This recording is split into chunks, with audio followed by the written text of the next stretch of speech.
ബഹുമാനപ്പെട്ട ജലീൽ എപ്പോഴാ നമ്മളെ മെയ്തീൻ കാക്കാക്കെതിരെ കണ്ണനെതിരൊക്കെ കേസ് കൊടുക്കാൻ പോണത്? ഒരു പരിപാടിയില്ലാതെ കപ്പലണ്ടിയൊക്കെ വിറ്റ് പോയാലൊക്കെ ഒന്ന് കോടീശ്വരന്മാരാണ് എന്നുള്ളതാണ് പറയാൻ സാധിച്ചിട്ടുള്ളത്, കേൾക്കാനും സാധിച്ചിട്ടുള്ളത്.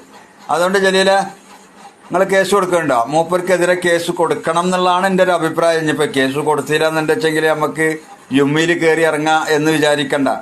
അജോന്റെ ജലീലെ സ്വന്തം വീട്ടിലെ കാര്യങ്ങളൊക്കെ ക്ലിയർ ആക്കിയിട്ട് പോരെ നാട്ടിലിറങ്ങിയിട്ട് നാട്ടുകാരെ നന്നാക്കല്. ഇജിപ്പോ പ്രവർത്തിച്ചുകൊണ്ടിരിക്കണ എ കെ ജി സെന്ററിൽ നിന്ന് കരച്ചിലോട് കരച്ചിലാണ്. അതും കരീണാരാണ് തൃശ്ശൂർ ജില്ലാ ഡിവൈഎഫ്ഐന്റെ സെക്രട്ടറിന്റെ വോയിസൊക്കെയാണ് പുറത്തേക്ക് ചാടിക്കൊണ്ടിരിക്കണത്.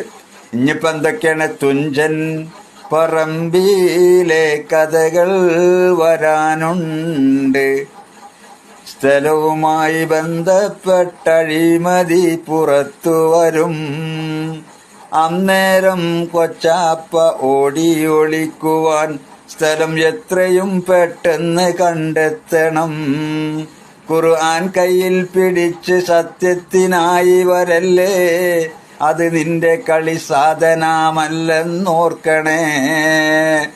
ഈ എം.എസും എ.കെ.ജും ഇല്ലാത്ത സ്വർഗം വേണ്ടെന്നു പറഞ്ഞവനല്ലേ കൊച്ചാപ്പ.